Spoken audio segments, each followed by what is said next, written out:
Estamos numa série respondendo aos propósitos de Deus, e a partir de hoje eu quero usar como texto base o livro de Jonas.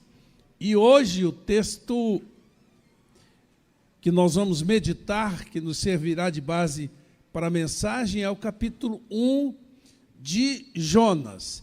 Eu não vou ler todo o capítulo em razão do tempo, não é? Mas eu vou citando os textos e você pode seguir aí na sua Bíblia, ou não sei se vai projetar, amém? Projetado está, então, em nome de Jesus. Esse é o meu tema, não fuja, responda aos propósitos de Deus. E eu fiquei pensando, será que há fugitivos nessa manhã aqui, fugitivos do propósito de Deus? Tem fugitivo aí? Está todo mundo respondendo? Opa! Irmão, Jonas foi um profeta galileu, nascido na vila de Gat-Hefer, a 7 quilômetros de Nazaré, e viveu 8 séculos antes de Cristo. Ele profetizou a expansão do reino do norte sobre o governo de Jeroboão II, foi contemporâneo de Amós e Oséias, e ele foi o primeiro profeta a desobedecer uma ordem de Deus, fugindo do propósito de Deus para a sua vida. Então, neste sentido, ele será um exemplo de como não devemos fazer. Amém? Ok, vocês estão aqui? Amém, isso é bom. Irmãos, Deus tinha um propósito específico para Jonas. Verso 1 e 2 fala desse propósito. E veio a palavra do Senhor a Jonas, filho de Amitai, dizendo: levanta-te, vai à grande cidade de Nínive e clama contra ela, porque a sua malícia, outra tradução diz perversidade, outra diz maldade, subiu até mim. Esse é o propósito. Está claro? Todavia, Jonas não tinha o coração disposto para essa tarefa, porque tinha consciência de que a grande ameaça para Israel era a Assíria, cuja capital era Nínive, lugar que ele deveria ir. Então, o que fez Jonas? Ele colocou seus conflitos pessoais acima do propósito de Deus.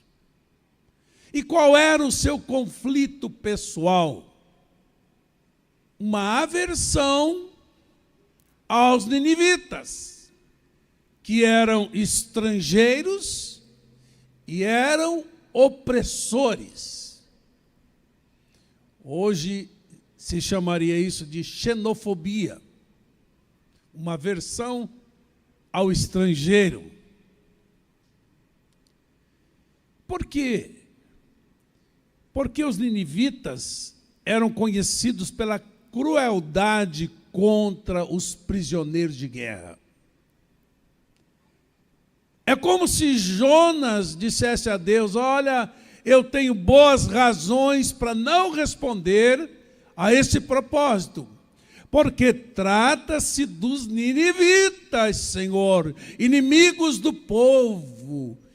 Então o Senhor me peça qualquer coisa, menos isso. Não me peça isso, que eu não vou fazer. Esse profeta é peitudo. Você já teve esse tipo de diálogo com Deus? assim do tipo barro questionando o oleiro.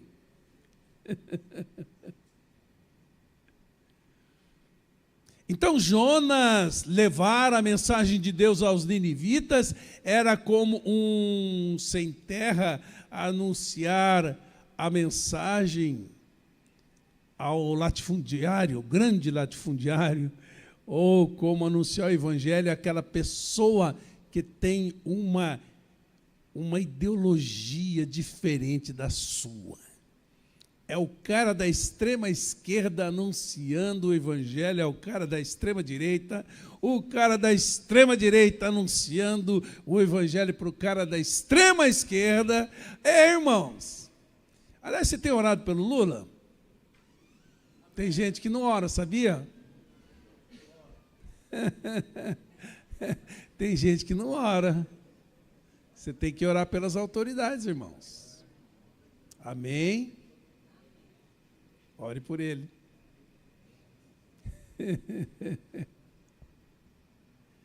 Então, os ninivitas não eram considerados seus próximos por causa da visão farisaica dos próximos selecionados. Assim foi que Jonas ouviu a voz do coração e deixou de ouvir a voz de Deus. Compreendeu? Assim também, queridos, se não vigiarmos, nós vamos nos acomodando em nossos guetos, em nossas bolhas, e nos alienando dos perdidos aos quais Deus quer alcançar. E esquecendo do nosso chamado de ser luz do mundo, sal da terra. E assim vamos tendo dificuldade de amar o diferente, de separar o pecado do pecador. Quando eu estive no Egito, eu vi testemunhos de ex-terroristas, guerrilheiros do ISIS, homens bombas, que foram alcançados por pessoas que arriscaram suas vidas para anunciar o evangelho a eles. Então, lá entre os irmãos do Egito, especialmente entre os irmãos da igreja que nos recebeu, que tem 2.000 muçulmanos convertidos, lá não vale a máxima, bandido bom é bandido morto. Porque todos têm chance perante Deus e nós temos que ter essa compreensão. Jonas não tinha. Assim foi que Jonas recusou responder ao propósito de Deus para a sua vida, desobedecendo uma ordem explícita. E o pior, ele fez isso sem orar. Às vezes, irmãos, a pessoa desafiada a responder ao propósito de Deus, aos propósitos de Deus para a sua vida, ela está tão resistente que declina sem ao menos ter orado a respeito. E geralmente, irmãos, quando se toma decisões sem regar essas decisões com oração, toma-se decisões equivocadas. Não se consegue discernir os propósitos de Deus para a vida.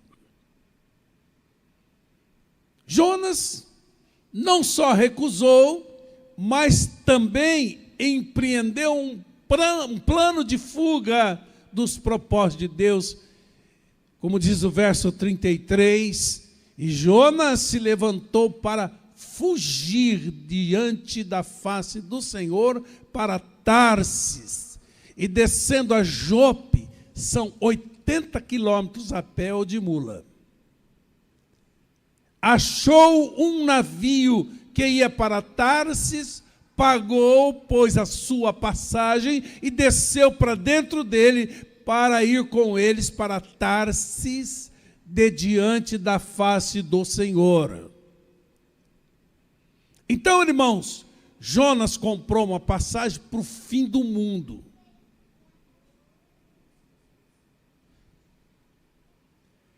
Ele queria ir para qualquer lugar, menos para Nínive. É como se Jonas estivesse fugindo para a Antártida ou para a Groenlândia. Mas eu tenho uma palavra para você nesta manhã que tem fugido dos propósitos de Deus. Hoje Deus te encontrou.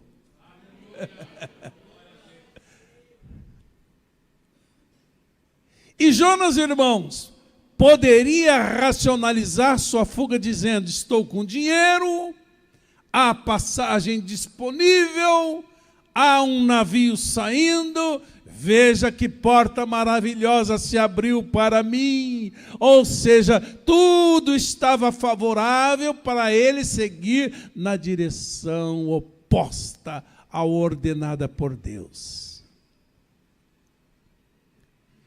Queridos, o fato de termos uma porta aberta diante de nós não significa que devamos entrar por ela. Você entendeu isso? Amém? Deixa de ser criança. Deixe de ser infantil. Você diz: vou viajar. Eu pergunto: por quê? Você diz: porque eu ganhei a passagem. Eu vou mudar. Eu digo: por quê? Porque recebi uma oferta de emprego melhor.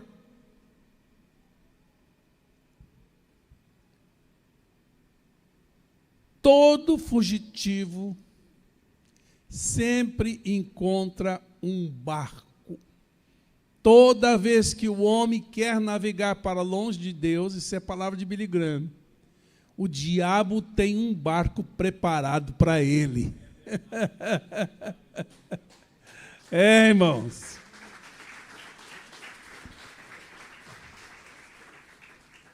O que a gente aprende com isso é que nossas decisões precisam estar subordinadas aos propósitos de Deus para a nossa vida. Como alguém já disse, busque em primeiro lugar o reino de Deus e a sua justiça, e todas as suas decisões terão valor diante de Deus. Porque todos nós corremos o risco de racionalizar nossa fuga também. É quando nós vamos dando desculpas para não responder aos propósitos de Deus. E assim nós vamos adiando ad eterno a nossa resposta. Ah, Senhor, preciso focar no preparo para entrar na faculdade, né, Cauê?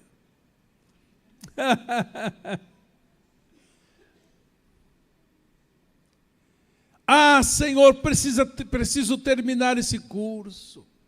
Senhor, eu preciso arrumar um emprego na minha área primeiro. Senhor, preciso consolidar minha carreira primeiro. Senhor, eu preciso me casar. Quem aqui quer se casar? É, Gabi. Eu preciso, Senhor. Só a Gabi. A gente sabe de mais gente, mas tudo bem. Senhor, eu preciso fazer meu pé de meia primeiro, Senhor. Senhor, eu preciso criar meus filhos. Sabe, Senhor, depois que eu me aposentar, eu vou responder a todos os propósitos que o Senhor tem para a minha vida. E Deus fala: você veio o quê? Com o resto? Com o bagaço?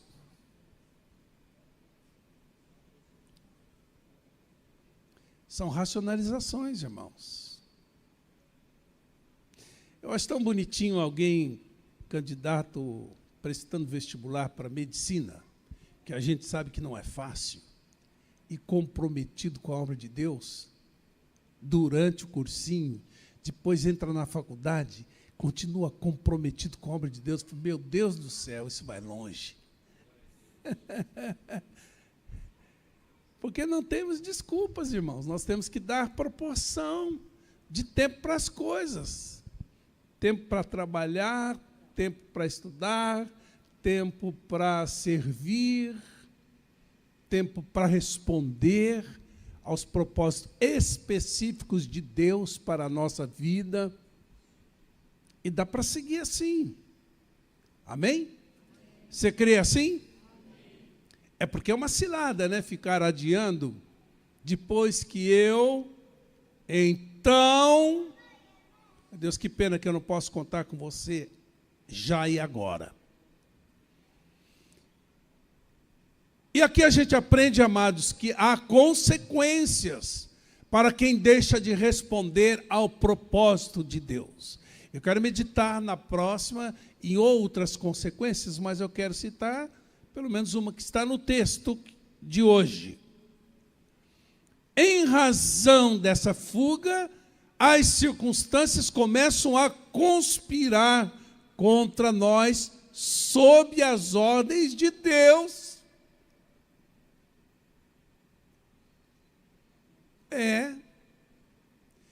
Verso 4, mas o Senhor mandou ao mar um grande vento, e fez-se no mar uma grande tempestade, e o navio estava para quebrar-se. Imagine você lá, nesse navio, grande vento, grande tempestade, com risco de naufragar, e aí não adianta dizer está amarrado. Não adianta dizer te repreendo. Não há o que amarrar aqui, não há o que repreender aqui, porque tudo está acontecendo sob as ordens de Deus.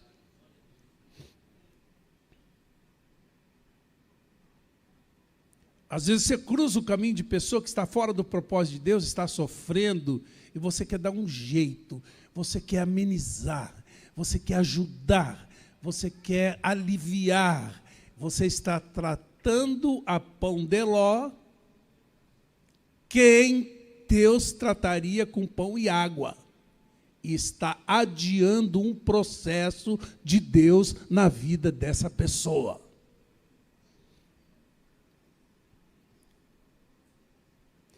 Sabe quando você se percebe nadando contra a maré? Quando as coisas não fluem, não avançam, e você percebe uma amarração na sua vida pessoal.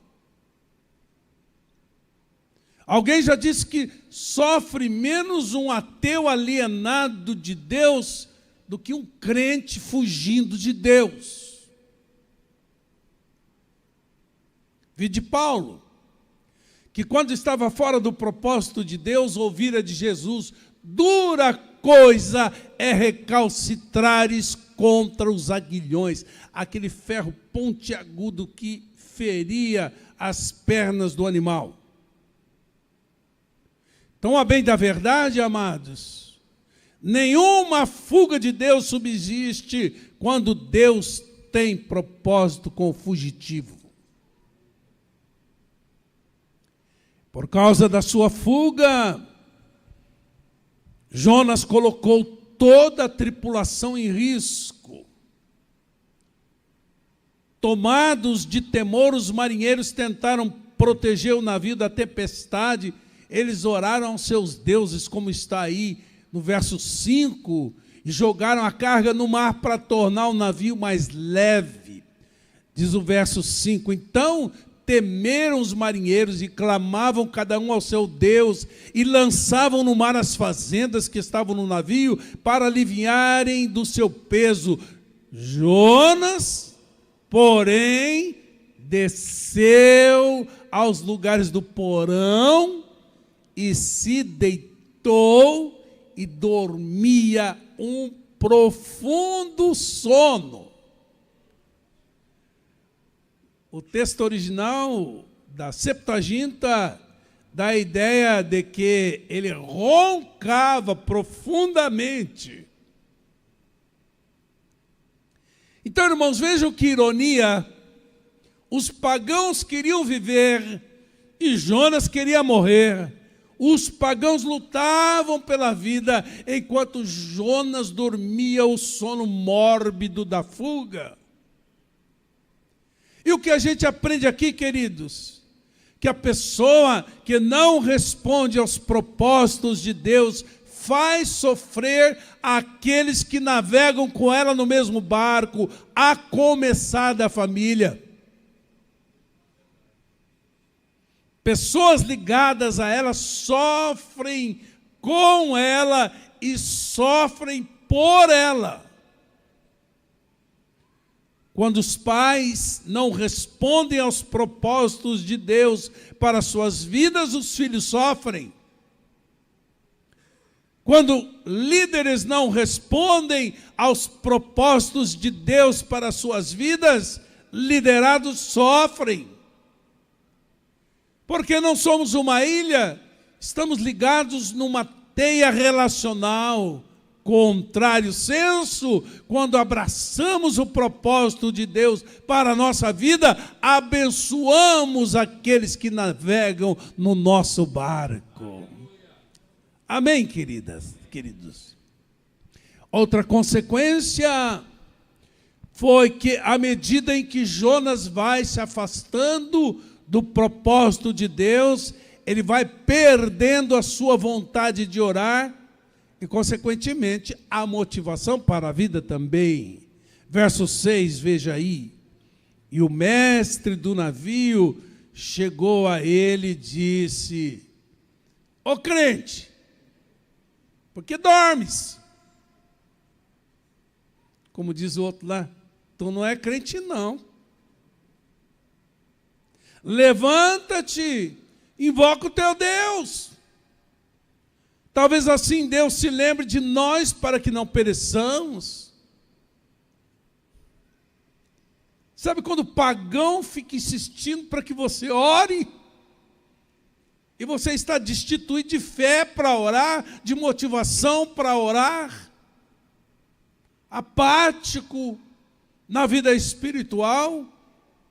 Assim é que Jonas não ora, se torna um ser mudo diante de Deus, não ora para decidir, não ora para que Deus salve os tripulantes.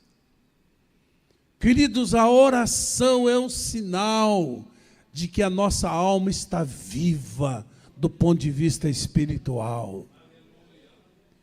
Então, se você não tem conseguido orar, especialmente para tomar suas decisões, comece a pedir restauração de Deus para a tua vida espiritual.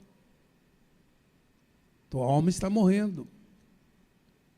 E parece que Jonas, além de perder a vontade de orar, foi caminhando rumo à apatia. Porque é assim que acontece, irmãos. A fuga do propósito de Deus elimina a vontade de viver. Perceba como o caminho dele se tornou uma descida. Ele desceu a Jope, desceu para o porão do navio, desceu para o ventre do peixe, desceu para as profundezas do mar. O homem só está descendo.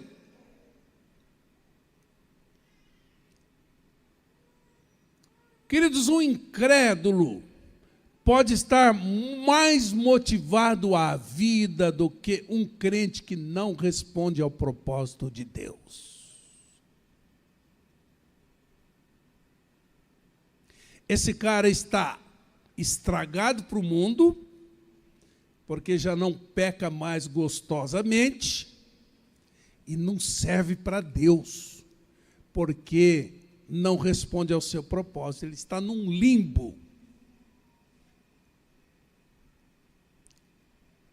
Porque, de fato, creio eu, o que dá senso de realização e utilidade e motivação para a vida é responder aos propósitos de Deus para a nossa vida.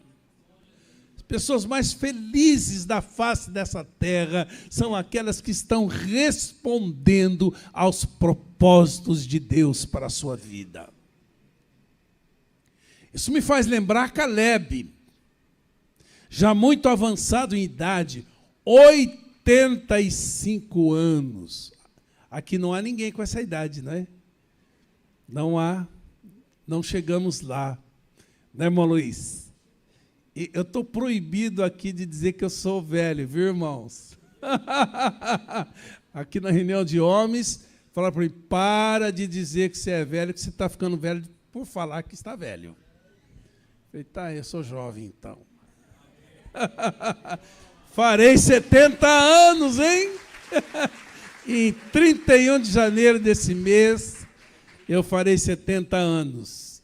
Mas Caleb, 85 anos, à porta da terra prometida, ele declara, eu estou com o mesmo vigor que eu tinha quando eu tinha metade dessa idade, 45 anos. Aí você pergunta, qual é o segredo dessa vitalidade? Qual é o segredo dessa motivação, dessa jovialidade, dessa paixão pela vida? Qual é o segredo? É que Caleb caminhava debaixo de promessa, respondendo aos propósitos de Deus para a sua vida. Assim pode se dar com você. Amém? Deus pode energizar seu ser, revigorar suas forças, a sua fé, na medida em que você disser a Ele, Senhor, eu quero cumprir teus propósitos para a minha vida nessa terra. Nada tenho por precioso com quanto que eu cumpra os propósitos do Senhor para a minha vida. Amém, queridos? Os marinheiros tentaram descobrir quem era o culpado da tempestade. Fizeram um sorteio, como diz o verso 7, e eles descobriram que era o responsável pelo problema.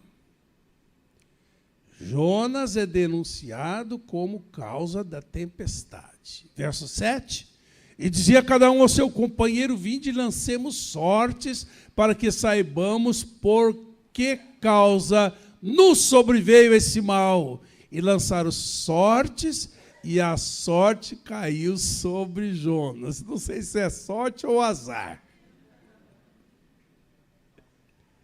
Aí eles confrontaram Jonas, exigindo saber quem ele era e o que fizera. Verso 8, então lhe disseram, declara-nos tu agora, por que razão nos sobreveio esse mal?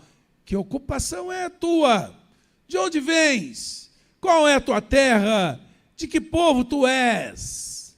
Aí Jonas reconheceu estar fugindo do propósito de Deus e do próprio Deus, quando diz no verso 9, ele disse, eu sou hebreu, eu temo ao Senhor, o Deus que fez a terra, que fez o mar e a terra seca, o céu, digo, o mar e a terra seca.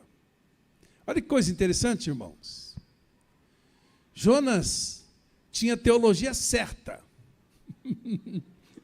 mas a prática era errada, porque eu temo a Deus. Ora, sendo temente a Deus, você deveria obedecê-lo, certo, irmãos? Sim ou não? E se Deus, que ele diz temer, é o Deus do céu que fez o mar e a terra, ele deveria saber que não daria para fugir da presença dele. Amém, queridos? Isso pode acontecer conosco também, quando dizemos crer numa coisa e praticamos outra. A nossa conduta não pode estar divorciada da nossa fé.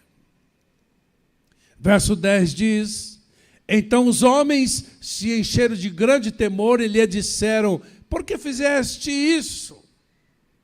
Pois sabiam os homens que fugia de diante do Senhor, porque ele lhe tinha declarado.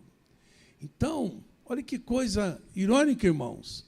Os pagãos ficaram sabendo que a causa daquela desgraça era um homem fugindo dos propósitos de Deus. E até os pagãos sabiam que ninguém foge de Deus impunemente. Porque é loucura fugir de um Deus que fez o céu, a terra e o mar. Como afirma o salmista no Salmo 139, a rigor não há como fugir de Deus. Se subir ao céu, lá Ele está. Se for para a extremidade do mar, lá a mão dele está ali. Se eu disser trevas me encobrirão, as trevas e luz são a mesma coisa. E a última incursão, se eu voltar para o ventre da minha mãe, Deus viu tudo.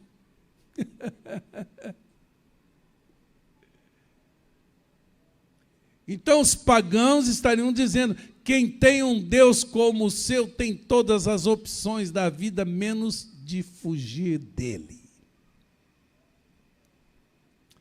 Os marinheiros discerniram a incoerência da fuga de Jonas, como diz aí o verso 10.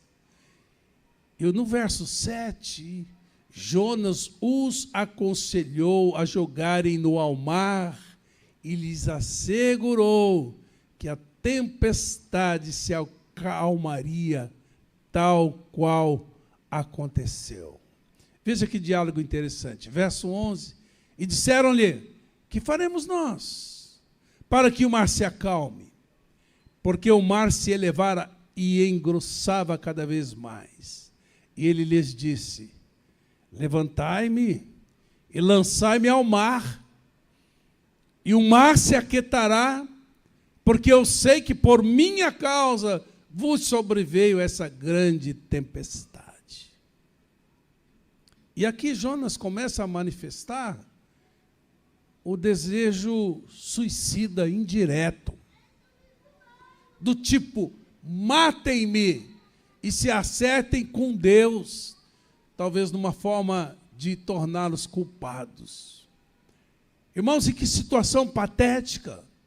Você tira o crente em fuga dos propósitos de Deus do ambiente e as coisas melhoram. Oh, como assim?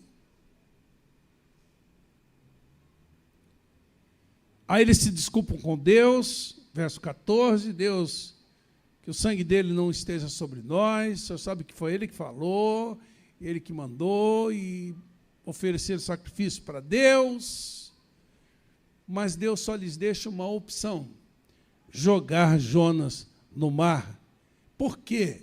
Porque tem um grande peixe esperando por ele. Porque diz o verso 17, deparou, pois, o Senhor um grande peixe para que tragasse a Jonas, e esteve Jonas 3 dias e 3 noites nas entranhas do peixe. E sabe o que aconteceu depois, irmãos? Só a semana que vem.